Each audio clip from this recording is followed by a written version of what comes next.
नमस्ते बच्चों। आज का पाठ है बसंत भाग 3 कक्षा 8 के लिए चिट्ठियों की अनूठी दुनिया। इसके लेखक हैं अरविंद कुमार सिंह। तो इस लेख में लेखक ने चिट्ठियों की अनूठी दुनिया के बारे में बताना चाहा है कि किस तरह से आजकल चिट्ठी पत्री का ज़माना ख़त्म होता जा रहा है। उसकी जगह ईमेल, SMS, फैक्स, दूरभाष ये सब अपना प्रभुत्व जमाते जा रहे हैं। इंटरनेट का ज़माना है।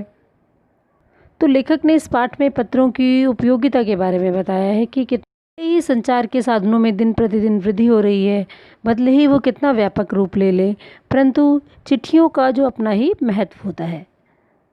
आइए शुरू करते हैं पाठ का सारांश। इस पाठ में लेखक ने पत्रों, लेटर या चिट्ठियों की उपयोगिता के बारे में बताया है। मानव सभ्यता के विकास में पत्रों ने विशेष भूमिका निभाई है। पत्रों का महत्व आधुनिक संचार साधन SMS, टेलीफोन, ईमेल आदि से कम नहीं हो सकता। राजनीति, साहित्य तथा कला के क्षेत्र में पत्रों का अत्यधिक महत्व है, क्योंकि ये लिखित प्रमाणों पर कार्य करते हैं, लिखित प्रमाण की तरह काम करते हैं। मानव सभ्यता के विकास में पत्रों का महत्वपूर्ण योगदान रहा है, क्योंकि पत्र मनुष्य के लिए संदेश व प्रेरक दोनों रूप में कार्य करते हैं। पत्रों के विभिन्न नाम हैं। पत्रों को उर्दू में खत कहते हैं, संस्कृत में पत्र, कन्नड़ में कागज कहते हैं, तेलुगु में उत्तरम, जाबू और लेख तथा तमिल में कहते हैं। जो महत्व है वो दुनिया भर में है। पूरी दुनिया में प्रतिदिन करोड़ों पत्र एक जगह से दूसरी जगह पर पहुंचते हैं। केवल भारत में ही 4.5 करोड़ चिट्ठियां डाक में डाली जाती हैं। पत्र यादों को सहेज कर रख सकते हैं। ये मनुष्य हेतु आधारभूत प्रमाण होते हैं, इसलिए मनुष्य के जीवन में काफ़ी इनकी अहमियत होती है। इनके संबंध में जवाहरलाल नेहरू जी का मत था। सन 1953 में जवाहरलाल नेहरू ने अपने विचारों में कहा कि संचार के साधनों में कई वर्षों तक मनुष्य ही भाग भाग कर डाक पहुंचाते थे, जिन्हें हर कार्य कहा जाता था। फिर घोड़े आए, फिर पहिए के वाहनों द्वारा डाक पहुंचाई जाने लगी, लेकिन अधिक बदलाव रेलवे व तार के आने से हुआ। तार तो काफ़ी जल्दी संदेश पहुंचा देती है, लेकिन धीरे धीरे टेलीफोन, वायरलेस, रेडार आदि भी बदलाव लाएंगे। भारत में पत्र संस्कृति विकसित करने हेतु स्कूल के पाठ्यक्रम में पत्र लेखन को स्थान दिया है।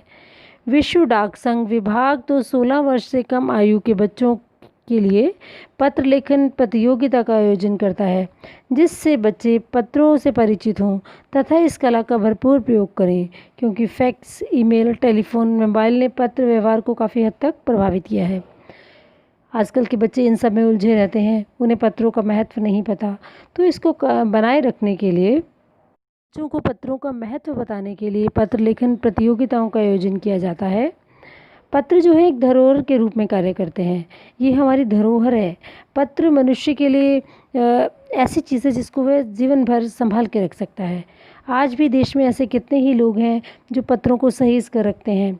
बड़े बड़े लेखक, पत्रकार, उद्यमी, कवि, प्रशासक, सन्यासी या किसान आदि के पत्र रचनाएं तो अपने आप में अनुसंधान का विषय है। अर्थात यदि इन पत्रों का विश्लेषण किया जाए तो कितने ही रहस्य हमारे सामने खुलकर सामने आएंगे। जवाहरलाल नेहरू द्वारा इंदिरा गांधी को लिखे गए पत्र आज भी महत्वपूर्ण है। इसी तरह राष्ट्रपिता महात्मा गांधी के पत्र काफ़ी उपयोगी हैं। वास्तव में पत्रों में अपने समय के अनुसार देश, काल और समाज को परखने की शक्ति होती है। संसार के विभिन्न संग्रहालयों में विशेष लोगों के पत्रों को संकलित करके रखा जाता है। महात्मा गांधी के पत्र महात्मा गांधी इंडिया के नाम से आते थे और वे हर एक पत्र का उत्तर अपने हाथ से लिखते थे। उनके हाथ से लिखे पत्र धरोहर के रूप में सहेज कर रखे जाते हैं। लोग घरों में सजाने हेतु पत्र का फ्रेम तक करवा लेते थे। किसी दस्तावेज से कम नहीं होते। दस्तावेज का अर्थ होता है प्रमाण पत्र से कम नहीं होते। के 200 पत्र बच्चन के नाम और निराला के पत्र हमको लिखियो हैं कहाँ तथा पत्रों के आईने में दयानंद सरस्वती समेत कई पुस्तकें आपको मिल जाएंगी। कहा जाता है कि प्रेमचंद खास तौर पर नए लेखकों को बहुत ही प्रेरित करने वाले जवाब लिखते थे और पत्रों के जवाब देने में के लिए वो हमेशा तैयार रहते थे, कभी भी देरी नहीं करते थे। इसी प्रकार नेहरू और गांधी के लिखे गए रविंद्रनाथ के पत्र भी बहुत प्रेरक हैं, लोगों को प्रेरणा देने वाले हैं। महात्मा गांधी और कवि के नाम से महात्मा गांधी और रविंद्रनाथ टैगोर के बीच सन 1915 से 1941 के बीच के पत्राचार का संग्रह प्रकाशित हुआ है। बहुत से नए तथ्यों को उजागर किया गया है और उनकी जो मन की स्थिति है उसका भी लेखा जोखा यहाँ पर दिखाया गया है। पत्र व्यवहार की जो परंपरा है भारत में बहुत पुरानी है, पर इसका असली जो विकास है वह हमारी आज़ादी के बाद हुआ।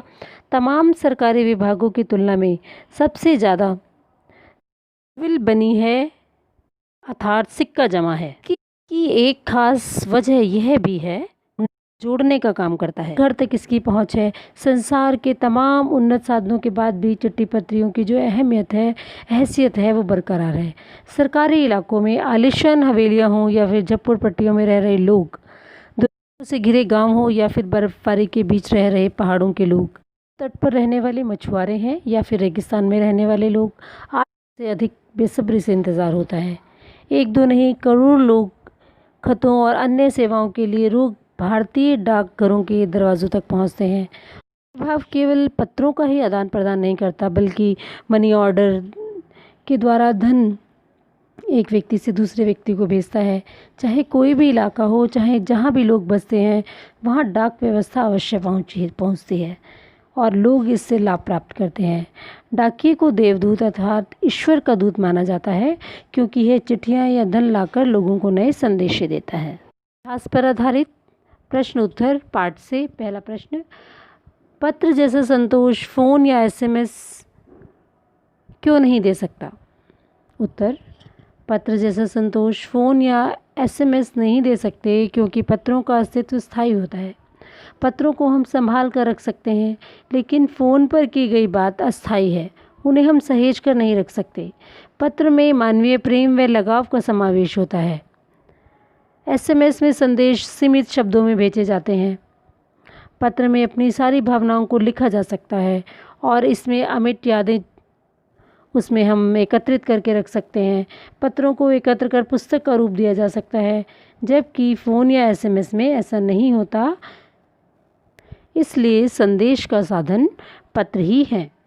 प्रश्न 2, पत्र को खत, कागज, उत्तरम, जाबू, लेख, कदिड, पाती, चिट्ठी इत्यादि कहा जाता है। इन शब्दों से संबंधित भाषाओं के नाम बताइए।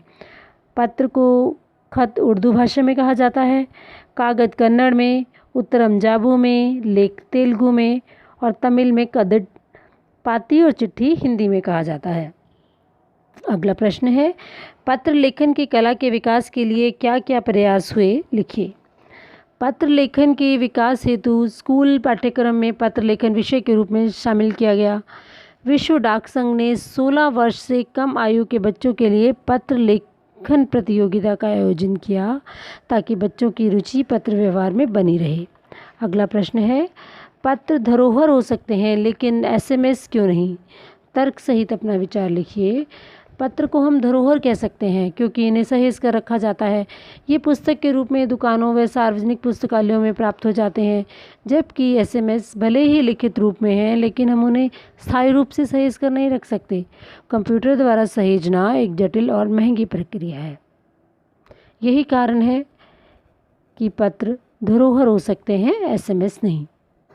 प्रश्न संख्या 5, क्या चिट्ठियों की जगह कभी फैक्स, ईमेल, टेलीफोन या मोबाइल ले सकते हैं? इस प्रश्न का उत्तर, भले ही वर्तमान में फैक्स, ईमेल, टेलीफोन तथा मोबाइल का चलन बढ़ता जा रहा है, लोग सुविधा के अनुसार अपने कार्यों को करने के लिए इन साधनों का प्रयोग करने लगे हैं। लेकिन यह भी सत्य है कि पत्रों का चलन कम नहीं हो सकता। पत्रों की अपनी दुनिया है। आज व्यापारिक और विभागीय कार्यों की प्रत्येक सूचना पत्रों द्वारा ही पहुंचाई जाती है। डाक विभाग के साथ कुरियर कंपनियां भी चाहे काम करती रहें, लेकिन डाक विभाग का अपना महत्व है। पत्रों का चलन न कभी कम हुआ था, न कम है और न ही कभी कम होगा।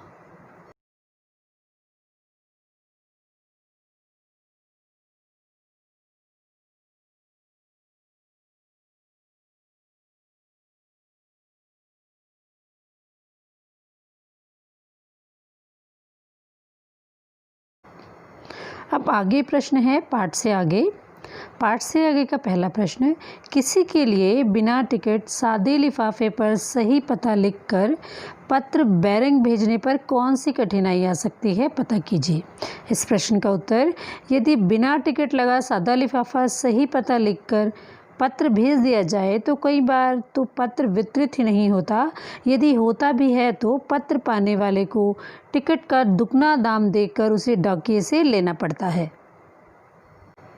प्रश्न संख्या 2, पिन कोड की संख्याओं में लिखा गया एक पता है कैसे, यानी कि पिन कोड जो लिखा होता है वह एक पता है, वह कैसे ये बताना है।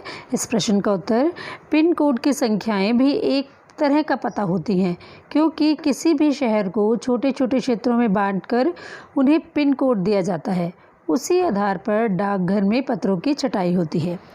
प्रश्न 3, ऐसा क्यों होता है कि महात्मा गांधी को दुनिया भर के पत्र महात्मा गांधी इंडिया पता लिखकर आते थे। इस प्रश्न का उत्तर, महात्मा गांधी को दुनिया भर के पत्र महात्मा गांधी इंडिया के नाम से आते थे, क्योंकि उनका नाम भारत के नाम से जाना जाता था, वे भारत के ही प्रतिबिंब थे।